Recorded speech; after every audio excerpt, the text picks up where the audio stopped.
2, 1. New York, NY. LaunchPod starts now. Welcome to the New York LaunchPod, a podcast highlighting new startups, businesses, and openings in the New York City area. I'm Hal Coopersmith, and in this episode, we're going to be talking about trucking. And stepping onto the LaunchPod, we have Roseanne Stanzione. She is the founder of LaneHoney, and LaneHoney, it wants to bring transparency to trucking. Is that correct? That's right. So welcome to the LaunchPod, Roseanne. Thank you, Hal. Tell us about LaneHoney. LaneHoney is a market for truck capacity. We're bringing the sharing economy, much like Uber does in taxi world, to trucking. And before we start, let's get some terminology down. We have shippers. Shippers and carriers. And who are they? Okay. So shippers are product manufacturers, distributors, warehouses, anyone that needs to buy a truck to move goods from one place to another. Carriers are truckers. They can be large fleet carriers or they can be individual owner-operators who have between 1 and 4 trucks. And that's the majority of the business. That's 95% of the business are little, small businesses with just 1 or 2 or 3 trucks. How did you come up with the idea? I worked in trucking as a trucking analyst on Wall Street for ICAP, the interdealer broker. My job was to look at new markets that we could bring electronic brokerage to. We did it in ship freight and did very well there. And my job was to look at truck freight and air freight. I got to know a number of the big fleets and I saw a giant opportunity, but saw that it was too early. Back then, it was about 2006, 2007. And I knew that there needed to be greater penetration of smartphones in the hands of carriers. So in 2012, I decided the timing was right. And what does LaneHoney actually do? LaneHoney connects truckers and shippers directly. We're different than any other Uber for trucking platform out there because we're actually connecting the two directly as opposed to segregating them and building a spread fee in between, much like Uber does. And so we're really trying to drive market transparency. We share a lot of price information transparently, demand information transparently.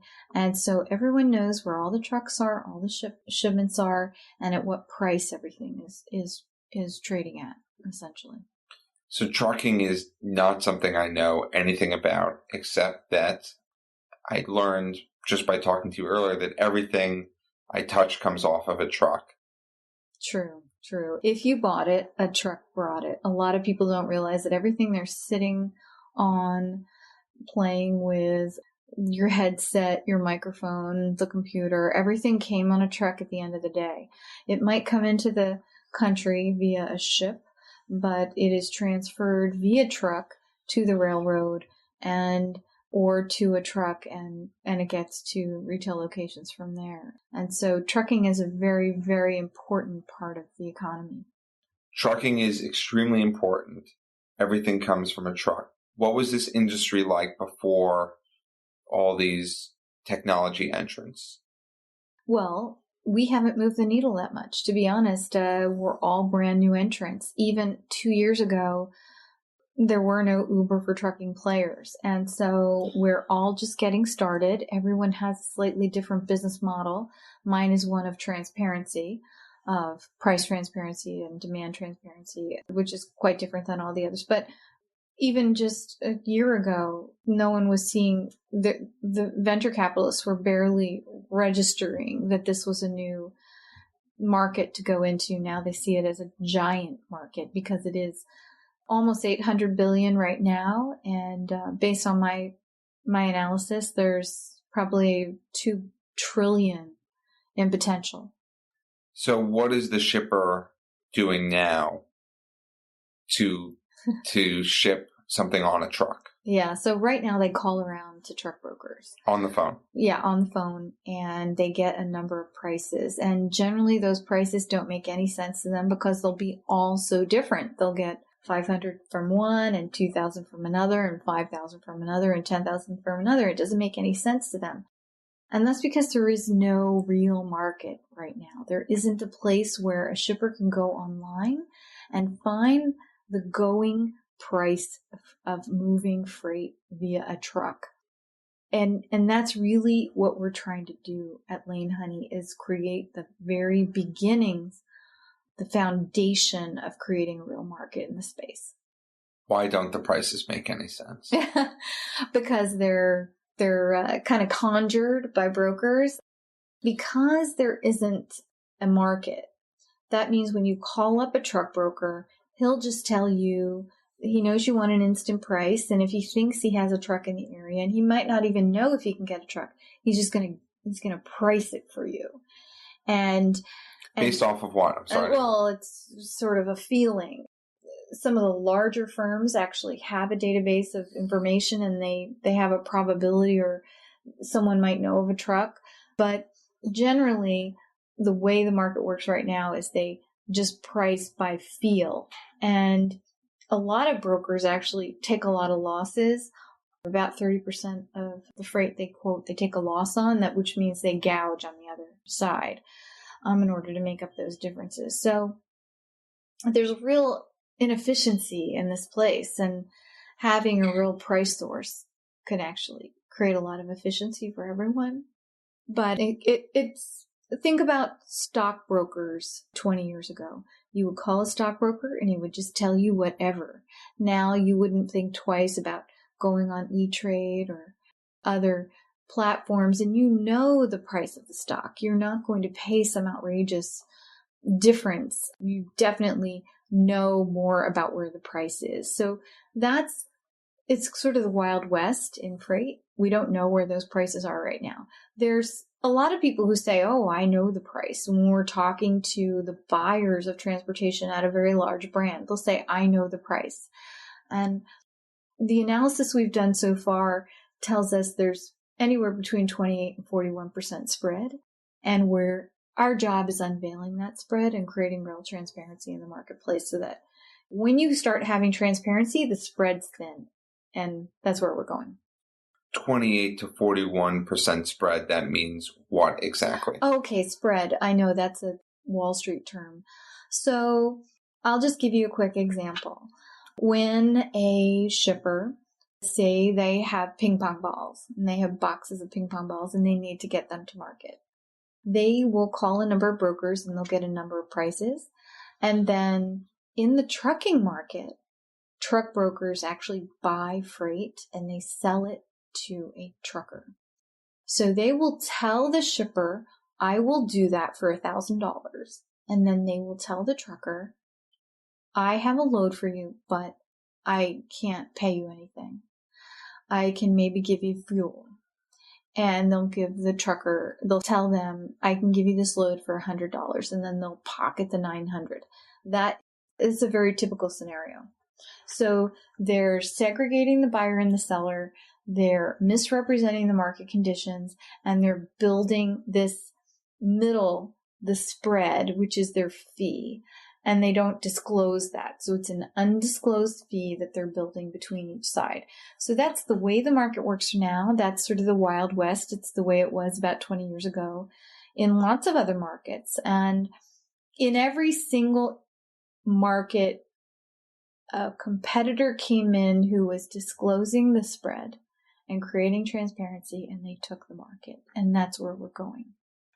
And just to clarify, why is this market so crazy? Is it because that there are so many truckers that have 1 to 4 trucks, that it's a lot of small businesses interacting with a lot of large businesses? There's a famous book called The Longtail, and it's about how the internet will change every business, because now you can market to the long tail. So the long tail is, you have a curve, and you have the majority of the market. So it used to be when, say, you would have a hit record and it would sell to the majority of people. And then, you had a hit on your hands, and then that curve would drop off. So when you think about trucking and the top 5% of carriers, the majority of large trucking companies only make up 5% of the entire market. So you think about the Schneider Nationals and FedEx and UPS and zillions of giant trucking companies. They only make up 5%. The rest are these little teeny companies. So how are you going to market to them? How are you going to reach them? Before you had to have thousands of agents. Now you just need the internet. That's kind of where the market is right now. Think about buying a plane ticket. 20 years ago, you would call a travel agent. Now you go on to kayak.com and you know the price from 8 million different airlines and you can kind of pick and choose. So that's really where the market is going. And we looked at our opportunity in terms of, should we take the Uber route and build an undisclosed spread and be a truck broker? Because the current truck brokerage market is the Uber model. It is building a spread and having demand pricing. They do it by feel, whereas Uber does it with a machine. And we thought, well, but there's something much more, that's really not disrupting the current business model. We wanted to disrupt the current business model, and that is creating transparency. It's very radical. So the other folks out there who do have technological based applications, what they're doing is they're quoting a price and giving a certain percentage or a certain rate to a trucker and taking what's in between, kind of like what Uber does with the driver. The Right. customer pays something and the driver gets a portion of that and Uber takes what's in between. What do you want to do? Well, that is the current truck brokerage model. So it's no change to the current model. Except that there are no losses in that model, right? I believe that the Uber model will have to take losses in order to compete with the big brokers. If you're not changing the model and then you're 5 guys with a machine as opposed to a big brokerage with 7,000 agents on the ground and you're competing head to head, then yeah, they're going to be able to use their slush fund to beat you every time on price. So if you're not changing the model, then you're operating on the same playing field. How can we change that and be competitive? And the only way to really do that, and the way that it's successfully been done over and over and over again, is what's called an all-to-all market. You let everyone see all the trucks, you let everyone see all the shipments, you let everyone see all the prices.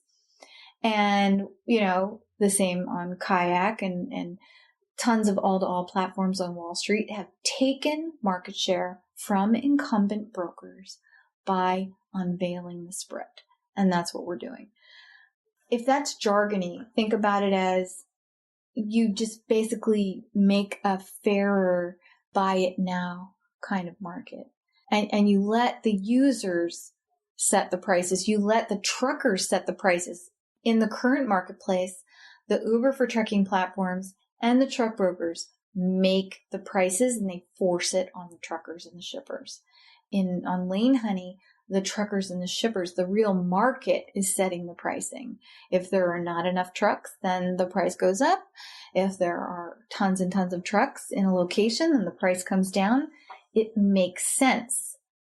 I still can't get over how crazy this market is without this transparency. Why is it so crazy?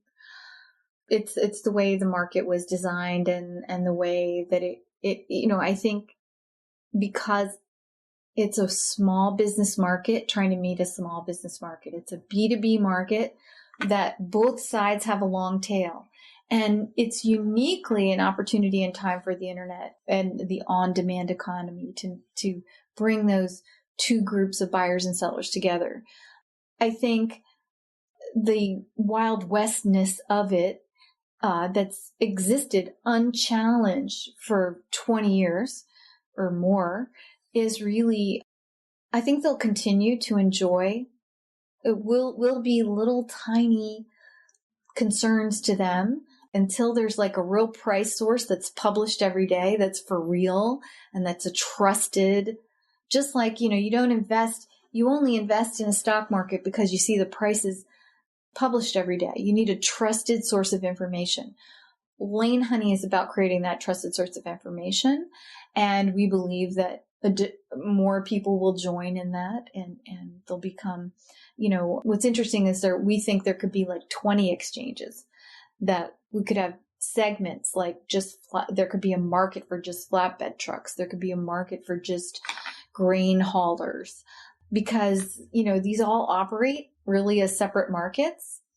And it's really about aggregating those types of carriers efficiently. And we believe that, and publishing the prices at the same time. So real-time information is very powerful. Who are the big players in the market?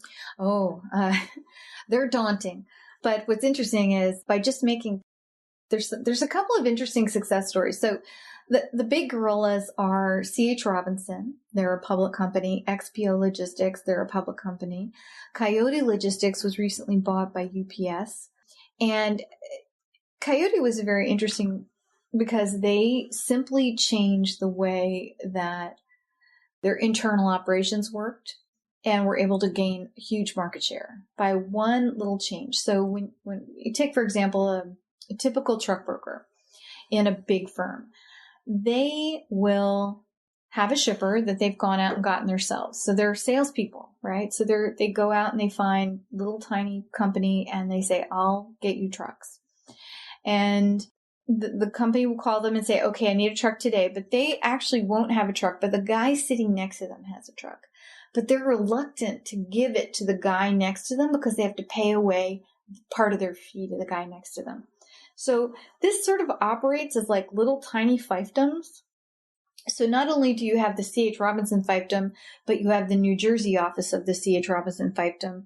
And then you have the Jessica fiefdom that works at the New Jersey fiefdom of the C.H. Robinson fiefdom. So you have huge network inefficiencies built into this model. And I think what's really cool about this Uber for trucking market is we get to use a platform approach to take out all these network inefficiencies, and that alone will bring huge price efficiencies to shippers. And truckers will earn more. I'm a shipper. I call up several brokers, it seems like, in order to ship my goods. What do I do with LaneHoney? Oh, you come on to our site once you hear about us, and usually they hear about us by seeing a price survey or something like that in their market. And they can immediately see trucks at a price. So these are carriers who are saying, I'm available, I'm in Chicago, I am a refrigerated truck, and I have room for 4 pallets on my truck, and I'm heading east. So they'll be able to say, wow, there's a guy, and it's this much per pallet, approximately. And they'll be able to do what's called a request for a quote. And that means giving a little bit more information about their needs so that we can match them. And send an offer to the carrier, and he can respond with a very accurate quote.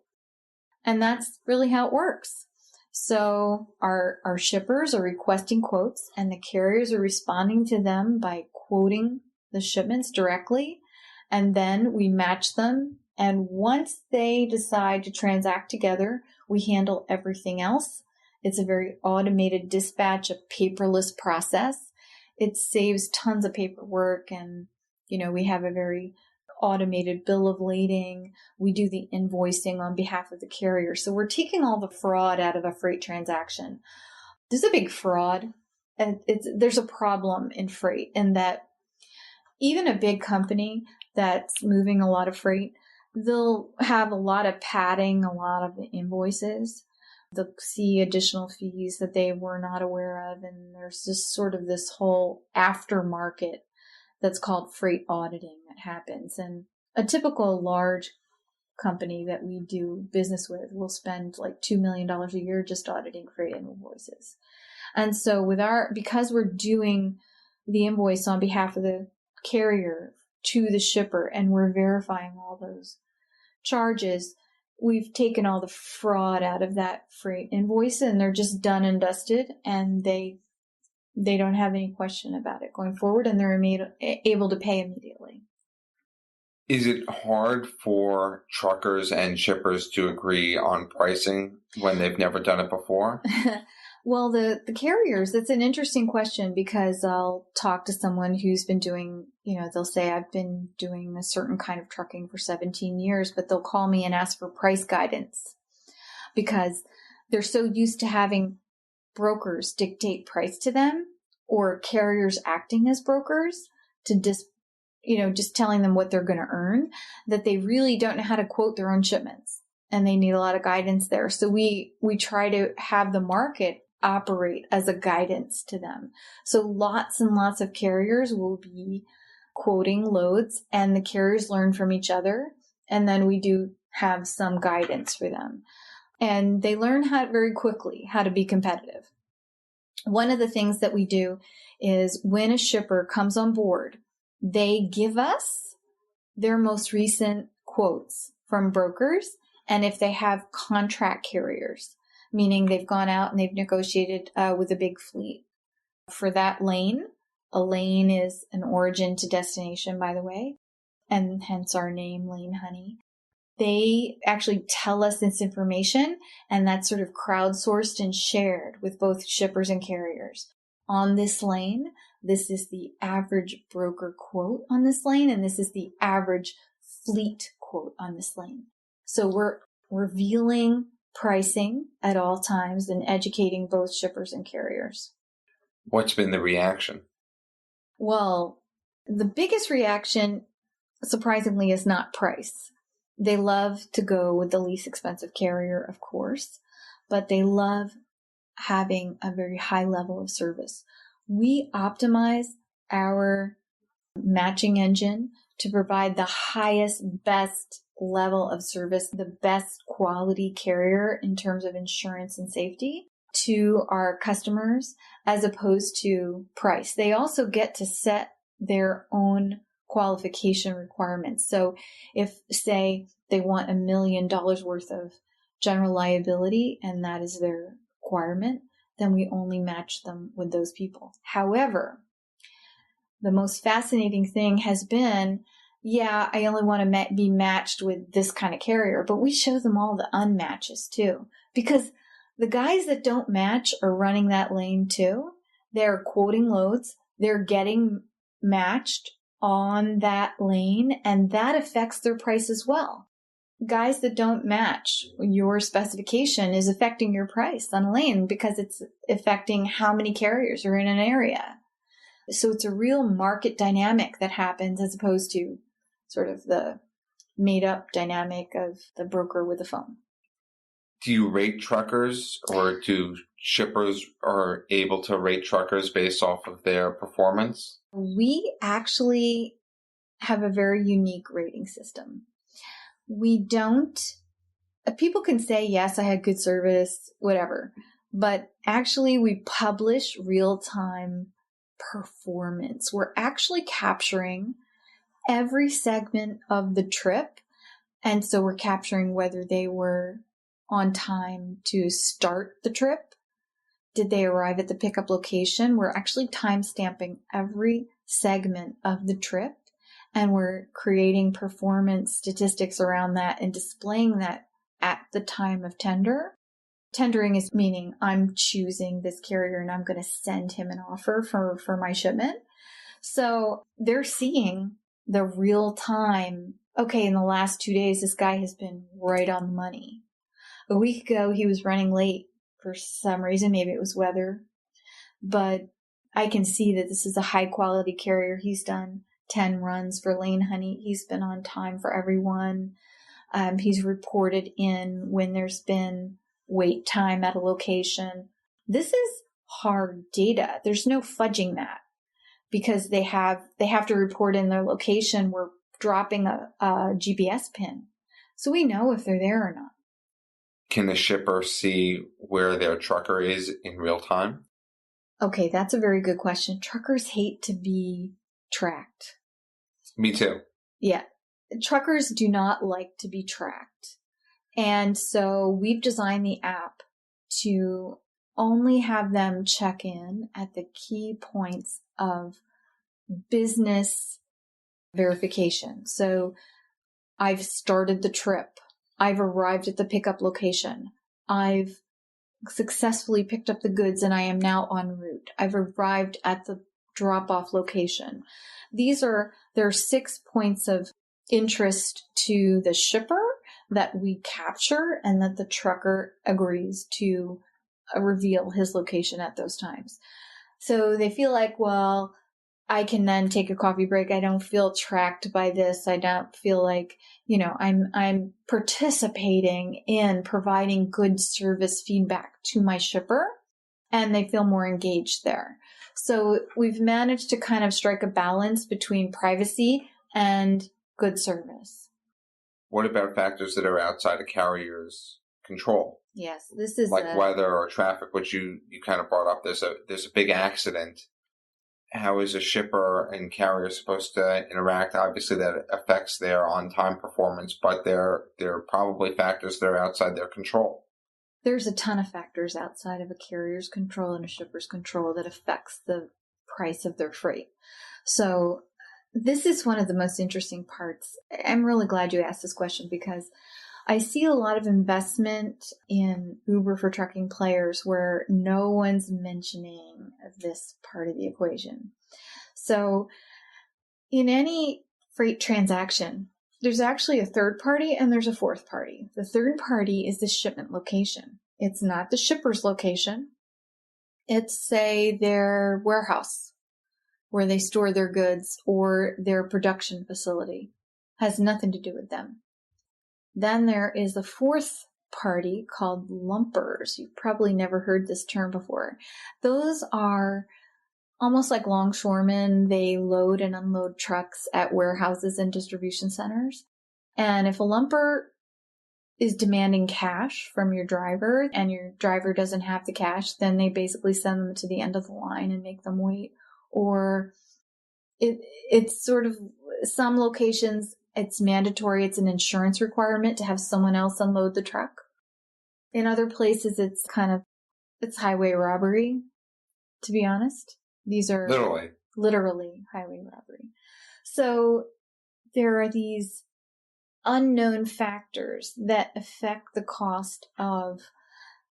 end cost of moving freight that neither shipper or carrier has any control of. And one of the very important aspects of LaneHoney is capturing that third party and fourth party information, standardizing it, publicizing it. Oh, there is a 4-hour wait at Preferred Freezer in Edison, New Jersey today.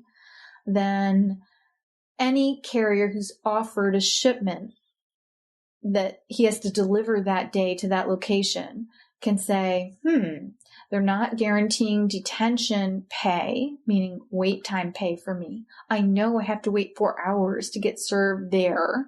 I'm not going to take that load. So we are creating a transparency not only in price and demand between trucker and shippers, we're creating transparency at shipment locations and at load and unload. They call it warehouse service lumper charges. So those charges can eat up the margin on any load at any time of day.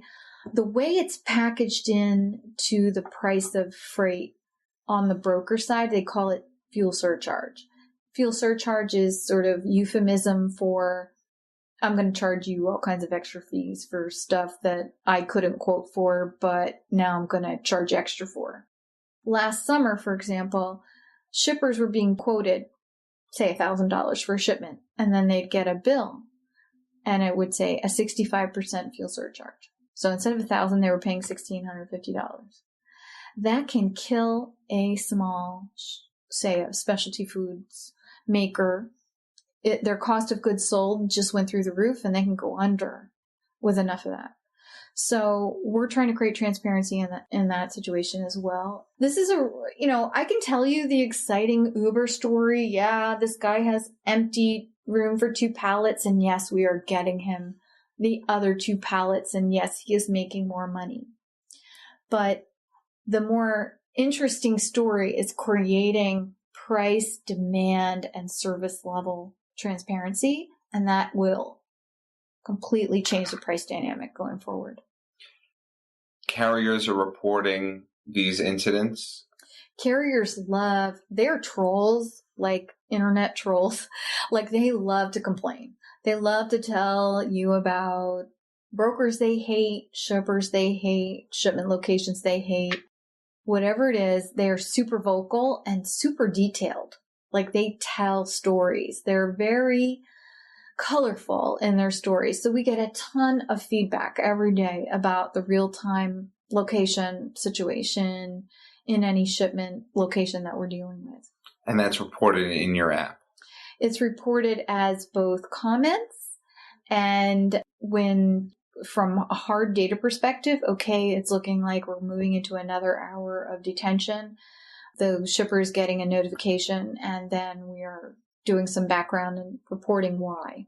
So the trucker, when he's got a wait time, we ask him to provide notes. What's the story there? And the shippers are getting that in their dashboard, real time.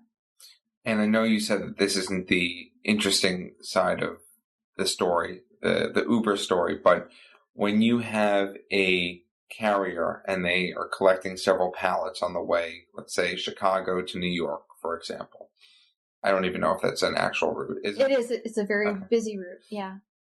So when they have pallets and they're collecting them along the way, do they report those? I mean, obviously that would be a factor in terms of the travel time. They're all, it's called a stop. So say you have a guy and he's emptied half of his truck and now he's got half of a truck, 15 pallet space in his truck between Chicago and New York.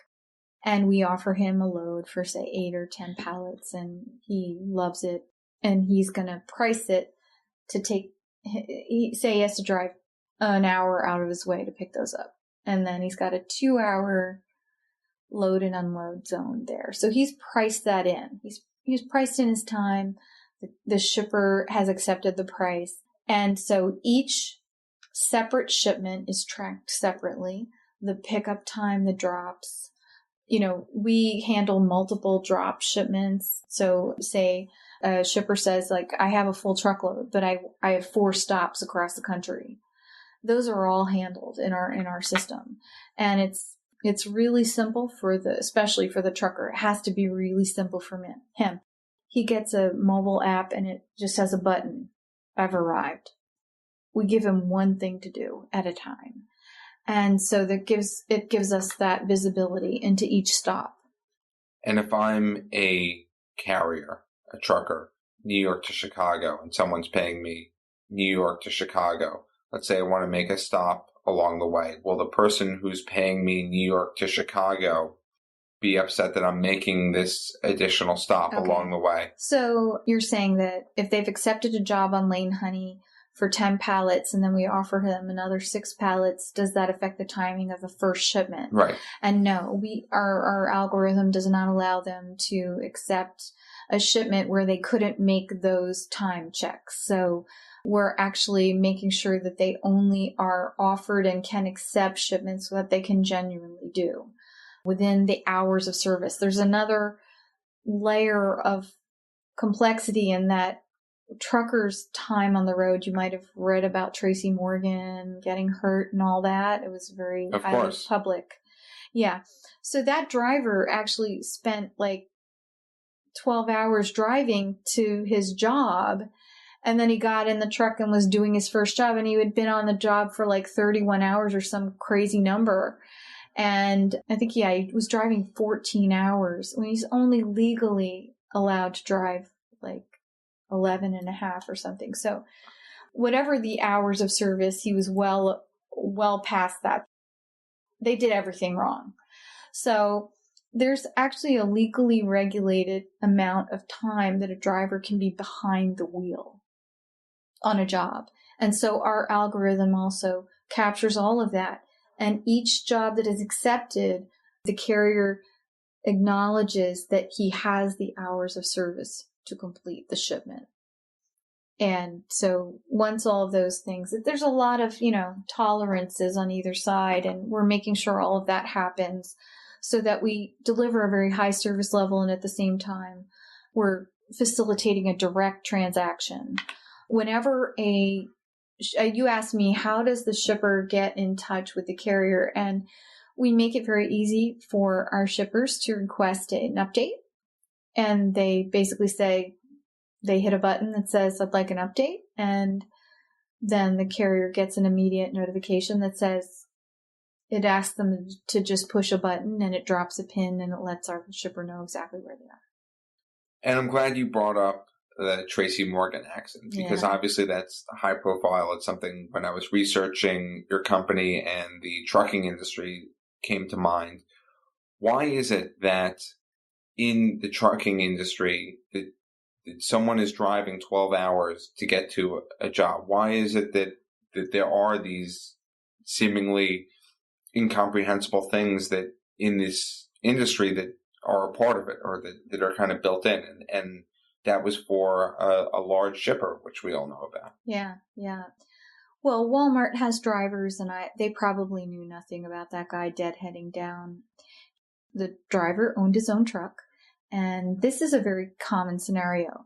Because they can't find their own loads, because finding a load is so hard, there are bulletin boards that are like Craigslist of truckloads, and half of what's on there is not real, and it's just a big mess. And so they end up just being driven to broker phones and being dictated price. It's just a real mess for this long tail of drivers to find their next shipment. I don't know if you could imagine waking up every Monday morning and not knowing if you had a job or not. I mean, that's how they live day in and day out. So I don't think Walmart, he was a leased on driver, which means they paid his insurance for general liability and cargo. And then he had his own auto insurance, but then they paid everything else. And then that means that they dispatched him on certain jobs, so he didn't have to look for jobs. That's how they call them leased on drivers, are attached to these big fleets. So he was driving for Walmart, and they didn't know that he was driving the truck for 10 hours or whatever it was from wherever he was in Georgia or whatever to go to his job in New Jersey. And so that's very hard to capture. But the majority of owner-operators run their own businesses. They pay for their own insurance. They manage their own hours of service, the regulated hours of service. They don't want to drive more than 11 or 14 hours in a day. They're allowed 13 and a half hours a day with a 30-minute break. So 14 hours on duty a day. They have to mandatorily have 10 hours off at night. So they don't like being controlled like that, and it puts a lot of inefficiencies in the system. But it's sort of the Wild West out there. It's sort of like, if you have a system, truckers are only paid for the miles they drive. So of course, they're only incented to drive more hours. They have no wage protection. So they rarely receive any kind of benefits. They're not paid for detention, the wait time. It's called free time, by the way. 2 hours in the beginning of a load and 2 hours at the end of the load. So for every shipment they do, they're giving away 4 hours of their time. There's just so much like that they're incented to overdrive, drive too long, take every job they get. And it needs to be done right. So that's what all of these new startups, they're seeing this giant opportunity. All of us are seeing this opportunity to make a better match, to make more efficient time of the carrier's time, to deliver our highest service level and take some of the pressure off of these guys. You know, a typical owner operator is spending between 4 and 6 hours just looking for a load on these horrible Craigslist load board things. Plus the 4 hours that they're waiting to start. Yeah, then well, exactly. They're picking up the load and then they're told to go sit in their truck, and then somebody taps on the window 3 hours later. It's a crazy world, and needs more visibility. One thing that I should mention is, there is this thing called the FMCSA, the Federal Motor Carriers Safety Administration. It's a division, the safety division of the US DOT, and their job is to monitor carriers and make sure they're safe and everything. But they're only able to actually inspect about 12% of carriers across the country.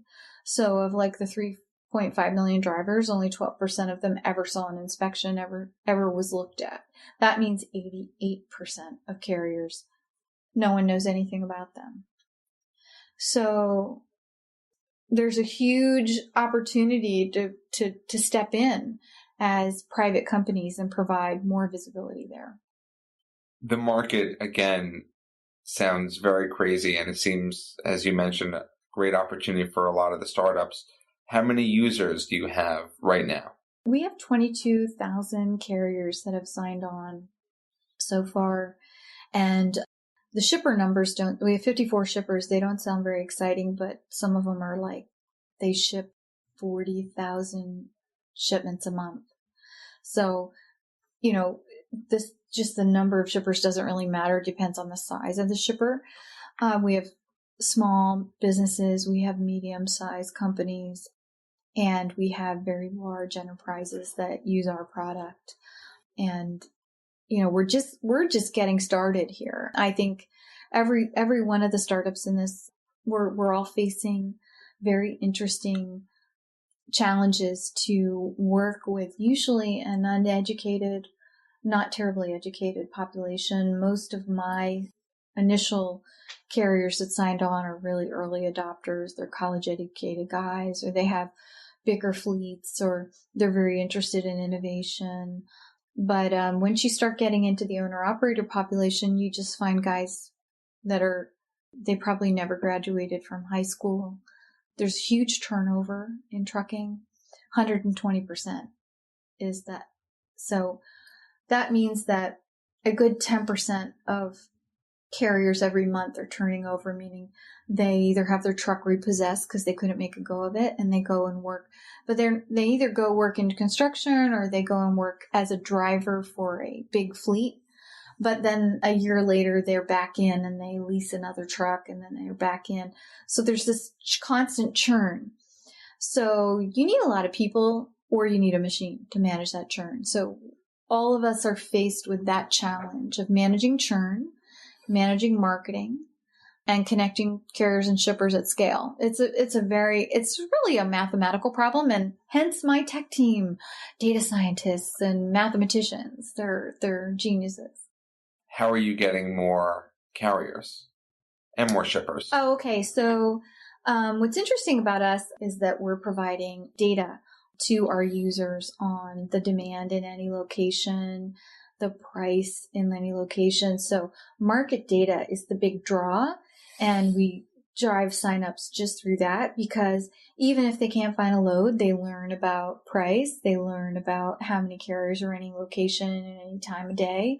So that gives them some points of negotiation when they talk to a broker and need to negotiate a price outside of LaneHoney. So you're providing information, and that's a sort of advertising. Well, it's the pillar of a transparent market. It's the first thing you need to do to get a market off the ground, is provide transparent market data. And that's what we're dedicated to right now. So the carriers, as you mentioned, they're very small. They're very fragmented. How are you going to get more of them? How are you going to get them on? And how are you going to get more shippers on and say, you know what, you don't need to call brokers anymore. You need to use this app. Yeah, they find out about us when we have shipments. We are actually going out to those horrible Craigslist load board thingies that I told you about. And they see us there, and we're using the current channels, if you will.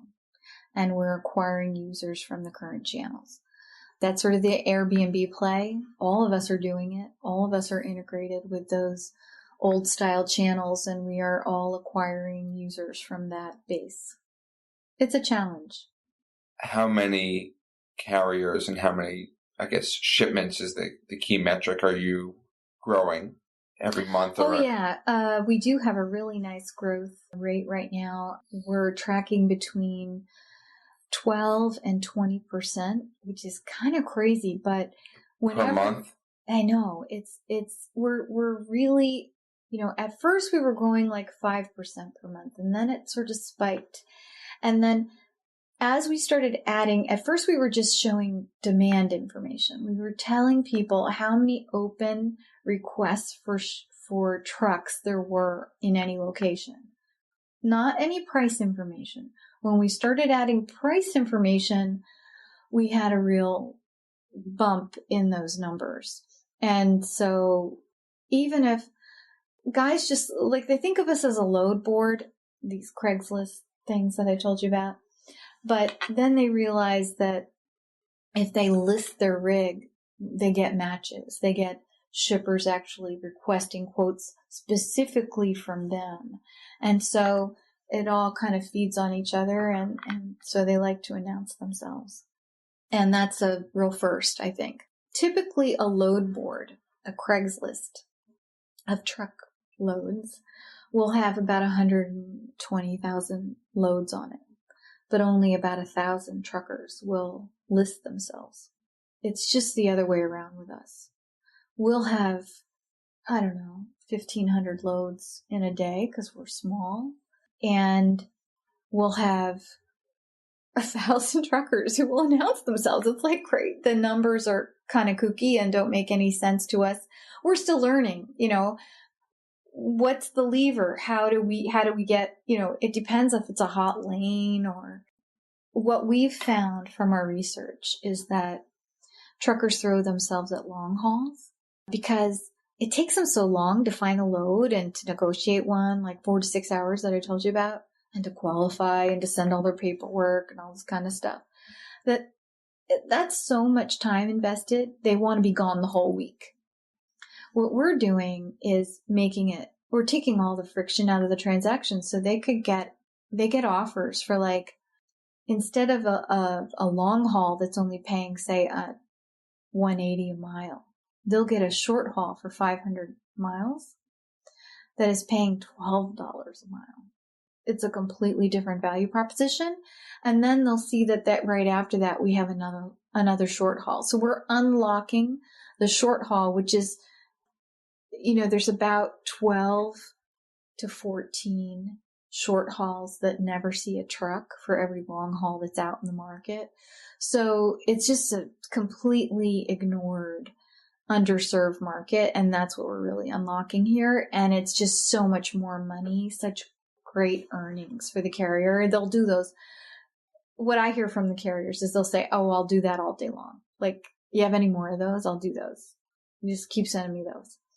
Right, because it's a long trip across the country. Well, they want the short trips because then they don't have to go far from home and they make 3-4 times as much. How does LaneHoney make money? We just charge a flat fee to our shippers. And at first, there was a little pushback. I'll be perfectly honest with you. Some of our largest enterprises were saying, whoa, that seems like a high fee. But once we unveiled the spread and show them the difference between what the direct carrier numbers are versus what their brokers are quoting, they're more than happy to pay our fee. What's the difference between a LaneHoney price and a broker price? It can be anywhere between 5 and 20%. Less? Yes. Who are your competitors? Well, our competitors can be a fleet that has trucks that is competing for shipments. It can be a broker like C.H. Robinson that doesn't own any assets and therefore can price a lot more competitively and has a huge budget and everything. I want to change the game. I don't want to play their game. So that's the reason for creating price transparency. And then, of course, the other Uber for trucking competitors. But so far, I keep winning those. Frequently, I find out that I won a customer away from one of those because they turn out to be not very competitive. They're using an algorithm to build a spread, so they find themselves being undercut by brokers. And sometimes I'm competitive. Sometimes LaneHoney is competitive. The carriers are learning how to price. Sometimes they're not competitive enough yet. Every once in a while, there'll be a guy who will do things cheaper for a backhaul, and the broker can really underprice. But that's not the majority. They can even use their slush fund and say, I actually have shippers who use us to benchmark their broker. They go with their broker anyways. We're fine with that. If I have tons of shippers that come on board, they request quotes, and then they go, look at this quote I got on LaneHoney. And then the broker has to beat it, and he'll use his slush fund to beat it. My shipper got a great deal, and they used us to learn about the market, but that means they come back to us every time, and that means I have way more price data. Because we always get the price data from them, and then we publish it out. So we're always aggregating that data. We're always... Even if they use someone else, you're able to get their data? Yeah, we always call and get the price. How do you get that data? You call them up and say, why didn't you use us? Sometimes they've actually put it in their panel. We make it really easy for them to put to make a comparative window. So we have shippers that will upload all their house contracts and then upload their broker prices as they get them, the broker quotes as they get them. And then when they see what we bring them, it's on the screen compared in real time. So we are creating a competitive window that doesn't exist for them right now. So they're actually sharing that data with us. Well, they don't think about it as sharing the data. They're just they're using us as like a dashboard, and it gives us those data points. And then we're actually sharing back with them. Like if they put in, oh, this provider is quoting me X on this origin to destination, we share all the individual quotes from other brokers and fleets on that lane to them. We crowdsource and we share the data lane by lane.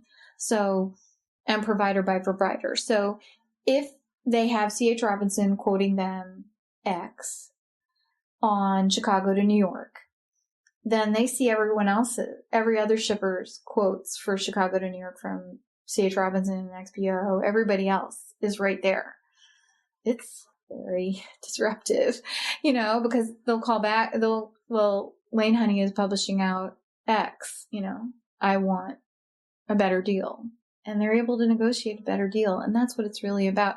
And that's what's driving the entire machine, is really this constant sharing of price information.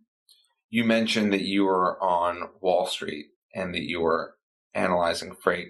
What's your background? How did you get into all of this? My very first job on Wall Street, I actually automated the operations of a complex transaction, and that no one thought could be done. And it seemed really simple to me. What type of transaction? It was a derivatives transaction of a swap.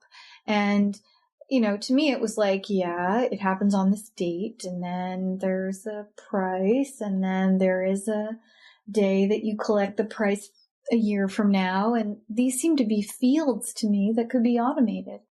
And to me, I look at a freight transaction and I see all that same possibility. There's a possibility. It's sort of like if you dial back 15 years, it's like there was no standardization of terms. There's no standardization of pricing. There's no standardization of anything. And so trucking is really big and juicy, and just starting with getting the standardization of terms right, and then the standardization of pricing and how you're going to talk about price. And I think the way the market does it right now, they're so used to the way they do things, they're not aware that there's this transparency opportunity. When I was researching for this podcast, I came across an article in Landline magazine, which is something that I'd never heard of before, but it is the business magazine for professional truckers. And they said in this article, Ubers for trucking, LaneHoney evolved from the Wall Street big data technology, that's you, and is based in New York City. It promises pretty much the same benefits as the other guys, but not for everyone and not right now. What do you have to say about that? Well, I don't think that, first of all, I'm a subject matter expert for even the Wall Street Journal, because I think most of the people covering this space didn't understand what these new startups were offering. They didn't understand what the sharing economy was about, and they didn't understand, I think, that most of the startups were just truck brokers with a technology front end. And so when I was describing what I was doing, I wasn't, as you can see, I'm not terribly articulated about it. It's hard to describe the difference between a spread builder and a transparency platform. Well, she's not doing it for everything. Yeah, because you got to pick your battles. And at that point, we were just experimenting in the intermodal. That's the movement of containers from port to company warehouse or distribution center. And that was my entry market. That's where I decided to focus. It's a focus point of one of our competitors as well, because those are short hauls. There's a very finite group of carriers. It's not hard to aggregate those carriers. It's a set 6,700 carriers only who target that market, who are licensed to operate in those locations. So it just made a lot of sense to just focus on that. But we just had huge demand for refrigerated trucks and flatbeds. And so sometimes you just go eat what you kill, what you get. And so we've been, testing in a number of market segments. We've had requests for auto carriers, those big trucks where they have like 10 cars on them. No one's aggregated and created a market around those yet. We get lots of requests and we have to pick our battles. And I think that's what the guy was referring to. Yeah, you can't be all to everyone. You have to, like a Convoy, for example, they're operating just in Seattle, within 250 miles of Seattle. And they've focused on a region. Cargomatic my competitor is focused on Los Angeles and the Port of Long Beach. Again, a geographic location based, and small trucks, 10-foot trucks, inner city trucks. They're called straight trucks in our world. Transfix is doing more long haul. So that's because he's a long time truck broker and he has long time customers and is just using his platform to service those customers. I mean, I don't really see any difference really from a traditional broker in that scenario, but there's a number of other players who, one of them is got a load board, taken all the load board data and put it on a phone to acquire carriers. But carriers are pretty easy to get. It's the shippers that are hard. And I think all of us will be faced with, it's so easy to call a broker and just like get serviced. And we all have to deal with coming face to face with how to compete with that. This trucking world is obviously a very different environment. What's been the biggest adjustment for you, or I guess the biggest thing that you've had to do in terms of acquiring knowledge about the industry? The biggest challenge has been having enough time with carriers and shippers. You have to have a lot of user feedback to get this right, because you're trying to take friction out of a transaction that has a ton of friction. So how do you make it a beautiful experience for people where they feel like it's super easy? It's as easy as picking up the phone and calling their broker. And really, truckers have been my best friend. They are such sharing, amazing people who want to teach you everything about their world. And I've learned so much about every segment. I've learned everything about frozen and refrigerated and the flatbed market and hopper bottoms, which is grain and other commodities, and the intermodal container moving space. And whether it's a big enterprise and a logistics guy who's been doing it, like who's a quant, who's been doing it for 15 years, or an individual owner operator who's just running around the Port of Virginia and wants to learn how to make more money, they are the most generous people and will teach you. And they've just taught me everything. And so have big fleets. Big fleets are very interested in learning how startups are going to change their world, and they'd rather be on the right side of the equation. So they've been amazing partners to us, teaching us technicalities that we never knew about because there's a zillion. And that's how we learned about the shipper location mess. And that's really, those third and fourth party location situations are going to be the largest, I think, that's the biggest friction point that all of us have to solve, that's sort of hiding in the corner. What's to stop a competitor from coming in? Well, there's a zillion competitors with tons of money. I mean, XPO Logistics is... Okay, but here's an interesting fact. C.H. Robinson is the big gorilla. They have 8,000 agents, something crazy like that. They only have less than 2% market share. So then, okay, so you think about the very biggest gorillas having infinitesimal market share. Then you think about carriers turnover 120% every year. Carrier numbers are dropping. Shipments only increase. There's about between 9 and 11% annual growth. So basically the market's going to double in 10 years while carrier numbers are dropping. Because people don't want to truck anymore. Well, they make more money in construction or whatever it is.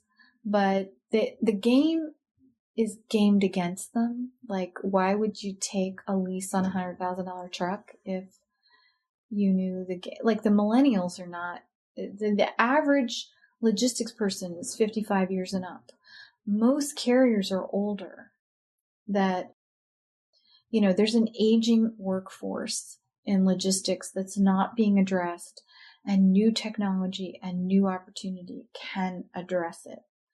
But what I was saying about there being like these big players with tiny market share, which is giant market share, it's $1 billion market share, but super teeny in the greater universe of things. And this huge carrier turnover means that it's anybody's game. Anybody's game who can manage that churn more efficiently than a guy with 8,000 seats of people and overhead and phones and faxes and paper, right? So we talk about this as the Uber for trucking. Why can't Uber be the Uber for trucking? Not just a shipping broker, but a big technology company that has all the resources, that can do a big marketing push and has a reputation that says, you know what, shippers, we are great at transporting people. We can do the same thing for trucking. Yeah, that's a very good question. I work at Grind, the co-working space, and Uber, the company Uber, actually took over the large conference room in our space. And I got a little insight into how they work. And what I saw was a company raising a lot of money.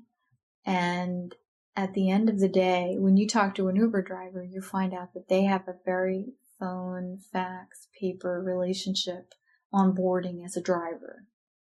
And so you have this company with these amazing valuation, but they have a very unscalable, very high touch situation to onboard a driver that only needs a driver's license. Trucking is so regulated. It's so complex.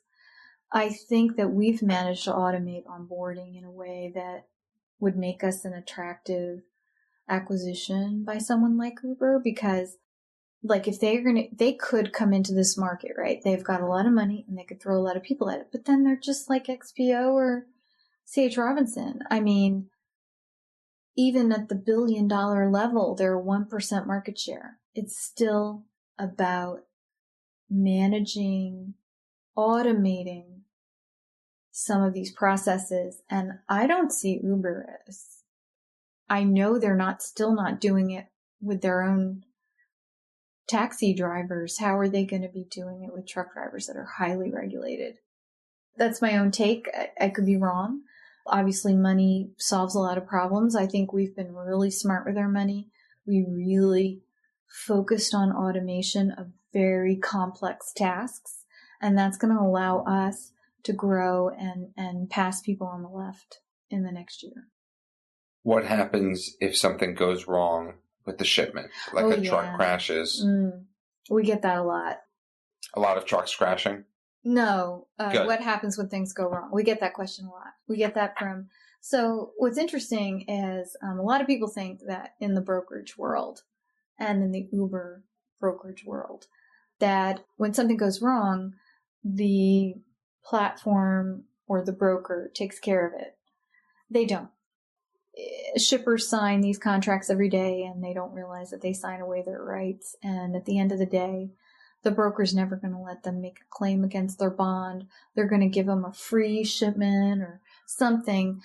Things go wrong every day because they're optimizing their own spread. They're not optimizing the service. So lots goes wrong.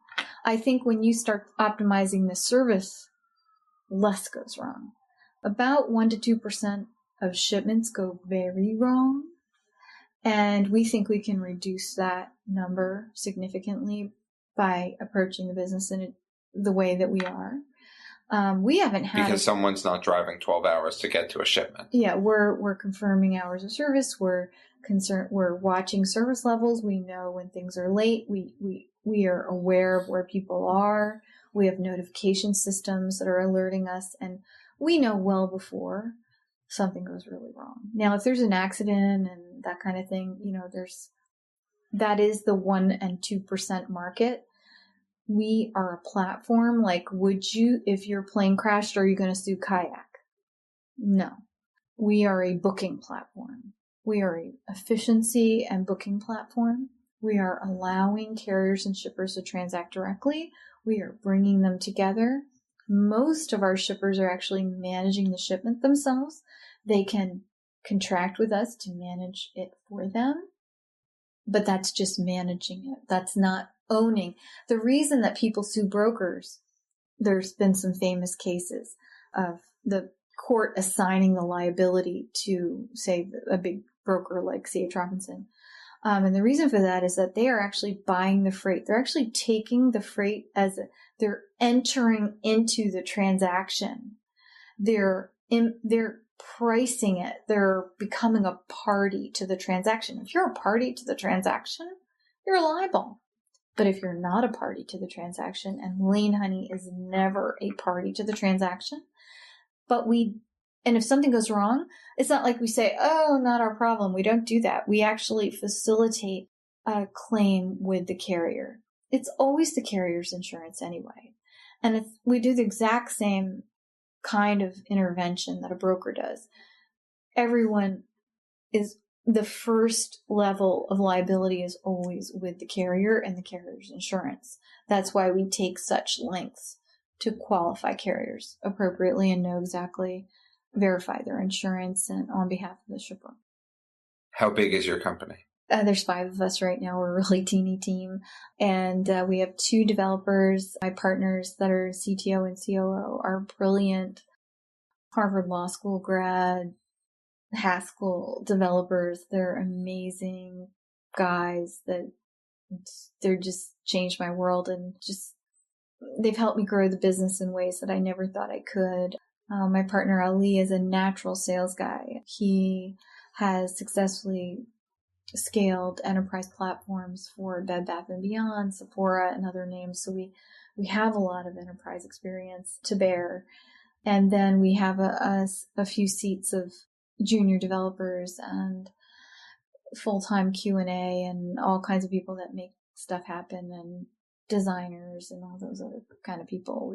We've had amazing support. And so we have a pretty tight team. We're constantly turning around new features and responding to shippers' requests for what they need. This has been absolutely fascinating, Roseanne. This podcast has probably gone a little bit longer, but listening to this podcast on the road is probably a great opportunity. How many truckers do you think will be listening to this podcast? I don't think they know anything. Or carriers, I should say. Yeah, I don't think they know anything about this world. But we'll get the message out. I hope so. And how do people find out more about LaneHoney? They can either come to our website or they can come to my LinkedIn. Just look me up, Roseanne LaneHoney, and I'll pop up on LinkedIn. And they can read all the articles that I've written or my interviews or anything like that. And they can call me up too. My contact details are there. And it's an app for iOS and Android? We actually don't have an app. We actually have HTML5 responsive. So it looks like an app on any phone or mobile device, but also works on computer. And there was a very specific reason for that. And that was to respect the carrier's privacy. LaneHoney.com for all of this. LaneHoney.com for everything. Yeah. Well, Roseanne, this has been so interesting. This trucking world is incredible. Thank you for stepping onto the New York Launch Pod and sharing your time with us. Thank you so much. And if you want to learn more about the New York Launch Pod, you can visit nylaunchpod.com or follow us on social media at nylaunchpod. Thank you for listening to this episode of the New York Launch Pod. For more information, please visit nylaunchpod.com.